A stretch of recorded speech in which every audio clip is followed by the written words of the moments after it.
Wherever you go, whatever you do, throw a little at it. Omax, Vest and Briefs. Agneeswaran sir, நீங்கள் ஒரு வழக்கறிஞரும் கூட. So அந்த அடிப்படையில் சொல்லுங்கள், இப்போ இந்த 3 முன்னாள் அமைச்சர்களுடைய வழக்கிலையும் போலீஸார் எடுத்த நடவடிக்கை அப்படிங்கிறது ப்ரொசீஜரலாக நடந்திருக்கா? முதல்ல வழக்கு நேத்திக்கு அந்த 35 கோடி ரூபாய் குதிரை பேரம் அந்த வழக்கில் அந்த கேஸை நம்ம எடுப்போம். அந்த கேஸ் வந்து இந்த 35 கோடி ரூபாய் கொடுக்கறதுக்கு இவங்க முயற்சி பண்ணாங்க, எங்கள் மீது வாட்ஸ்அப் காலில் வந்து பணத்தை வாங்கிக்கங்கன்னு சொன்னாங்கன்னு சொல்கிறாங்கல்ல. 35 கோடி இல்லை, 350 கோடி, 3500 கோடி, எதை வேணாலும் போட்டுக்கிடலாம். சரி, ஆனால் ஆதாரம் எங்கே? இல்லை, அந்த சம்பந்தப்பட்ட எம்எல்ஏ வந்து புகார் கொடுக்குறாரு சார். ஏன்னா வந்து இப்படி வந்து திரும்ப திரும்ப கூப்பிடுறாங்கன்னு சொல்லிட்டு எம்எல்ஏவே வந்து புகார் கொடுக்குறாரு. எம்எல்ஏ புகார் கொடுக்குறாருல. இந்த 35 கோடி இருக்கு இல்லையா, அது என்ன பணம்? யார் தரேன்னு சொன்னா? அதை கைப்பற்றினாங்களா? கைப்பற்றினீங்களா? ஜார்க்கண்ட் முக்தி மோர்ச்சா வழக்குல பாராளுமன்றத்தில் போய் கட்டுக்கட்டா பணத்தை கொட்டுனாங்களே, அதெல்லாம் இந்த தமிழ்நாடு காவல்துறைக்கு தெரியுமா? நான் இப்படி கேட்கிறேன். அதை இந்த 35 கோடி ரூபாய் பணத்தை கொடுத்து நீங்க எங்களுக்கு ஆதரவா பேசுங்கன்னு வாங்கன்னு சொன்னதற்கு இந்த வழக்கை தமிழ்நாடு காவல்துறை அதிகாரிகள் நன்கு கவனிக்க வேண்டிய ஒரு விஷயம். இந்த வழக்கை விசாரிக்க வேண்டியது யாரு? லஞ்ச ஒழிப்புத்துறை தானே. இந்த 35 கோடி லஞ்சம் தானே. அந்த லஞ்ச ஒழிப்புத்துறை அதிகாரி தானே இதை விசாரிக்கணும். ஆனா D1 திருவல்லிக்கேணி காவல் நிலைய போலீஸ்ல முதல் தகவல் அறிக்கை போட்டீங்களே, ஏப்பா? இந்த இடத்துல எனக்கு ஒரு சந்தேகம் வருது. கரூர் அந்த கூட்ட நெரிச்சல் அந்த சம்பவத்தில் கணக்கு தீர்க்கப்படும் ஆதவ அர்ஜுனா பேசுறாரு. இதையும் நீங்க எங்கேயாவது கனெக்ட் பண்ண விரும்புறீங்களா? சார், நான் தமிழ்நாட்டில் இருக்கிற எல்லா அரசியல் கட்சியும் தூக்கி உள்ள போடுங்க சார். திரு ஸ்டாலின், திரு எடப்பாடி பழனிசாமி, அது மாதிரி இவரு நாம் தமிழர் சீமான், ரைட்டா, எல்லாத்தையும் பிடிச்சி உள்ள போடுங்க சார். ஐயா பாட்டாளி மக்கள் கட்சி போடுங்க சார். போடுறது பொய் கேஸ். நீங்க அப்படி பாத்தீங்கன்னா இல்ல, நீங்க திமுகல எத்தனை அமைச்சர் இருக்காங்க சார்? கொஞ்சம் சொல்ல விடுங்க சார். நான் இப்படி கேக்குறேன், நீங்க ஆட்சிக்கு வருவதற்கு முன்னாடி 18 பேர் மேல சமூக வலைதளங்கள்ல தவறா பயன்படுத்துறாங்கன்னு சொல்லி சம்மன் அனுப்பிச்சு விசாரிச்சீங்கல்ல, சைபர் கிரைம். அந்த வழக்குல சென்னை உயர்நீதிமன்றம் என்ன சொல்லுச்சு? ஏப்பா இதுக்கெல்லாம் தடை கொடுத்துருச்சு. நீங்களே சமூக வலைதளம் வச்சுதான் ஆட்சிக்கு வந்துட்டீங்க. இந்த வழக்குலயும் நீதிபதியே சொல்லிருக்காரு சார், ஒரு முதலமைச்சரை ஒரு எவ்வளவு கண்ணியத்தோட பேசணும். நான் இந்த லைன்ல வரும்போது நான் அதுக்கு வர்றேன். 2 மூணாவது, நீங்க ஏற்கனவே இதுக்கு சொல்ல 35 கோடி குதிரை பேரம் சொல்லிட்டேன். அது மாதிரி சமூக வலைதளத்துல 18 பேருக்கு தடையாக கொடுத்துருச்சுன்னு சொல்லிட்டேன். அடுத்து திரு மாரிதாஸ் அவர்களை கைது பண்ணீங்க, ஆனா நீதிபதி ஏத்துக்கிறவே இல்ல. போப்பா இதுக்கு ஏப்பா இதென்ன தள்ளி விட்டாங்க. அப்போ என்னன்னா இதே மாதிரி தான் இந்த வழக்கும். ஒண்ணு. ரெண்டாவது, நீங்க சொல்லக்கூடியது இப்ப இது மாதிரி என்ன வந்து ராஜினாமா பண்ண சொல்ற, நான் என்ன சொல்றேன், எல்லாருமே எதுக்கு வந்து அதிமுகவில் இருந்து 6 எம்எல்ஏ, திமுகவில் இருந்து இது, மதிமுகவில் இருந்து 2 எம்எல்ஏ முயற்சி பண்றீங்க. அது மாதிரி ஏன் திரு அனிதா ராதாகிருஷ்ணன் அவருடைய ஸ்டேட்மெண்ட் படி என்னையும் வந்து சேர சொல்றாங்க. நான் என்ன சொல்றேன் சார், இந்த சட்டமன்றத்தை கலைச்சிட்டு புதுசா ஒரு தேர்தல் வச்சிருங்க. தாவேகா 234 வரட்டும், ஃபுல் மெஜாரிட்டி. அப்ப யாரையும் கைது பண்ண மாட்டாங்கல்ல, வச்சா வருவோன்றாங்களே, வைங்கன்னு தான் சொல்றோம் சார். ஒண்ணு, தமிழ்நாட்டுல எல்லா தலைவரையும் தூக்கி உள்ள போடுங்க. அப்படி இல்லையா ஆட்சியை கலைச்சு தேர்தல் நடத்துங்க சார். போன ஆட்சியில எத்தனை மினிஸ்டர் இருந்தாங்க, எல்லா மினிஸ்டரையும் தூக்கியா உள்ள வச்சிருக்காங்க சார். சார் சார் ஒரு நிமிஷம், அழகா சார், செம point sir, good sir. Sir எல்லா மினிஸ்டருக்கும் தமிழ்நாட்டுல 50 நாள் ஆயிடுச்சு. தமிழ்நாட்டுல எல்லா மந்திரிமார்களுக்கும் 34 அமைச்சர்களுக்கும் நம்ம பசுமை வழிச்சாலையில வீடு கொடுத்துட்டீங்களா? பூரா 5 ஸ்டார் ஹோட்டல்ல இருந்து பாதி பேர் வர்றாங்க சார். அமைச்சர்களுக்கே வீடு கொடுக்கல, ஆனா முன்னாள் அமைச்சர் மீது வழக்கு போடுறீங்களே, இது எந்த விதத்துல சார் நியாயம்? சார் மக்கள் பணியை நீங்க தொடங்குங்க. மக்கள் உங்களை ஆதரிச்சிருக்கிறாங்க. இந்தியாவிலே எந்த கட்சியையும் 35% ஓட்டு போட்டு சார் யாருமே வரல சார். ஆனால் திரு விஜய் அவர்களை ஆதரிச்சிருக்கிறாங்கன்னா எது? முன்னாள் அமைச்சரை பூரா தூக்கி உள்ளுக்கு வைங்கன்னா, அரசியல் கட்சியை பூரா ஒவ்வொன்னா புடுங்குங்கன்னு சொன்னா ஒவ்வொரு எம்எல்ஏ இங்க இருந்து கழட்டிட்டு வாங்க, அங்க இருந்து தூக்கிட்டு வாங்க, அப்படி எதுவா சார்? நான் என்ன கேட்கிறேன், ஒண்ணு நீங்க மக்களுக்காக ஆட்சி செய்ய போறீங்களா இல்ல அரசியல் கட்சிகளை எதிர்த்து நீங்க அந்த 5 வருஷமா இதை எப்படி ஓட்ட போறீங்களா? என்னுடைய கேள்வி ஒன்றுதான். ஆகையினால இந்த வழக்குகள் எல்லாம் என்ன சார் 40 நாளையில முன்னாள் அமைச்சர் மீது நீங்க வழக்கு போட்டு இதையே பார்த்துக்கிட்டு இருந்தா அப்ப நிர்வாகத்தை எப்ப ஆரம்பிப்பீங்க?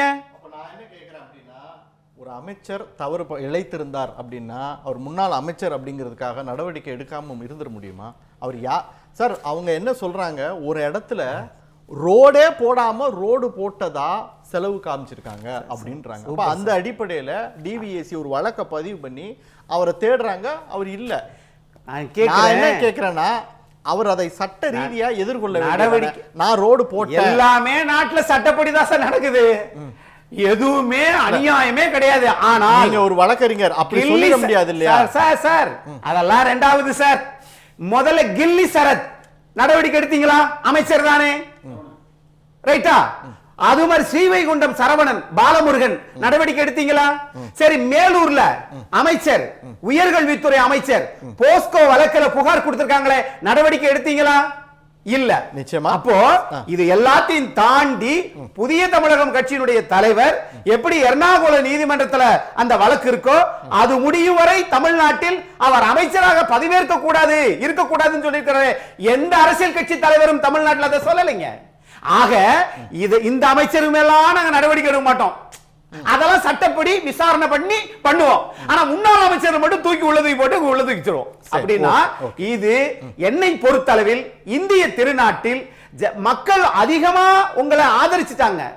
அதற்காக அதிகமா நீங்க முன்னாள் அமைச்சர்களை எந்த அரசியல் கட்சியும் பழி வாங்கணும்னு நினைச்சீங்கன்னா அப்படியே சீட்டு கட்டு மாதிரி சரிந்து விழும். ஓகே, நிச்சயமா உங்க வெள்ளைக்காரங்களே பரவாயில்ல சார். உங்க தரப்பு விஷயங்களை பதிவு பண்ணிருக்கீங்க. நான் மறுபடியும் வரேன்.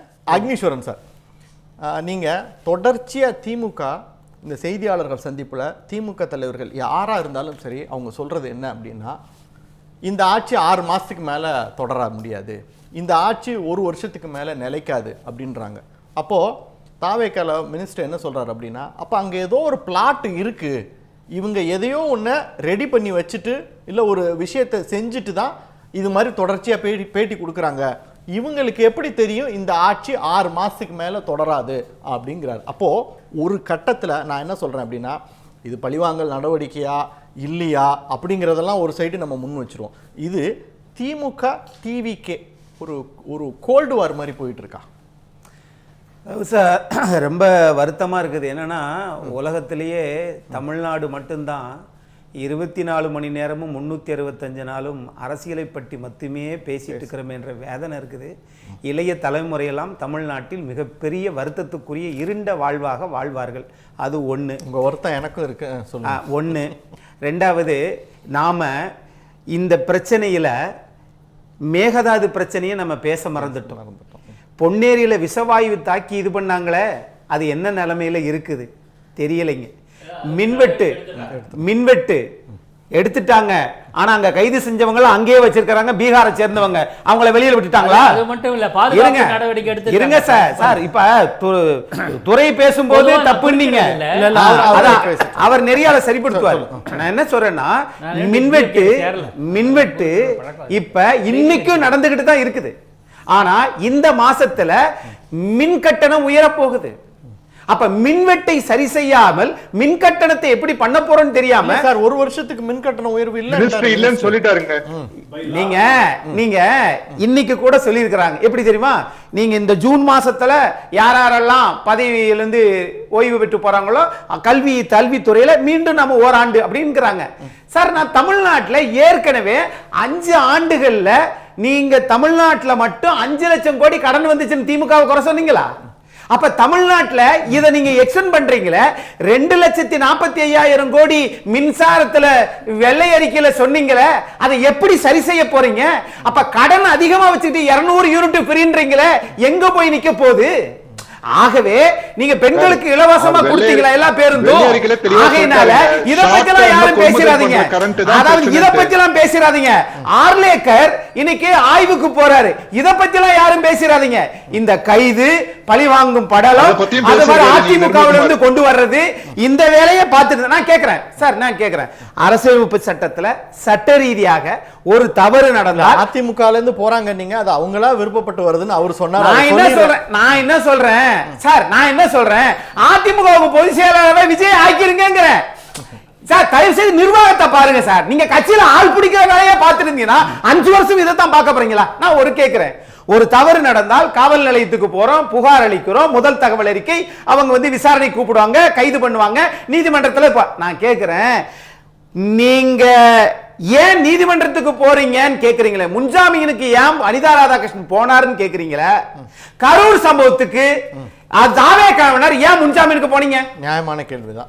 ஆகவே இது எல்லாம் உங்களுக்கு வந்ததுன்னா அன்னைக்கு எதிர்க்கட்சி, அன்னைக்கு நீங்க எதிர்க்கட்சி கூட இல்ல, நீங்க முதல் முறையா ஆளுங்கட்சியா வந்தோட தலகால் புரியாமல் தமிழ்நாட்டு மக்கள் திரு விஜய் அவர்கள் மீது வச்சிருந்த நம்பிக்கையை சிறிது சிறிதாக அதிமுக ஊழல் கட்சியை சேர்த்ததனால் இன்னைக்கு தாவேக்காவும் ஊழல் கட்சியா மாறிடுச்சு.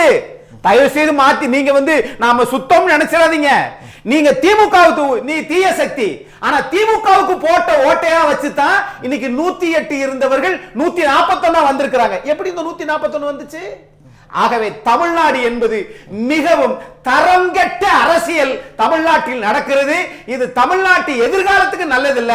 ஆகையினால தமிழ்நாட்டு மக்கள் விஜயை ஆதரிச்சிருக்கிறாங்க சார். மோடி அவர்கள் கூட இவ்வளவு 35% தனிச்சு நின்று வரல சார், கூட்டணி கட்சியோட தான் வந்தார். நிச்சயமா ஒரு நிமிஷம் இவர்கள் தலகால் புரியாமல் ஆடுகிறார்கள். இது நல்லது இல்ல. அரசியல பழி வாங்குங்க. இதே பழி ஆட்சி மாறினால் இதே பழி உங்களுக்கு நடக்கும்.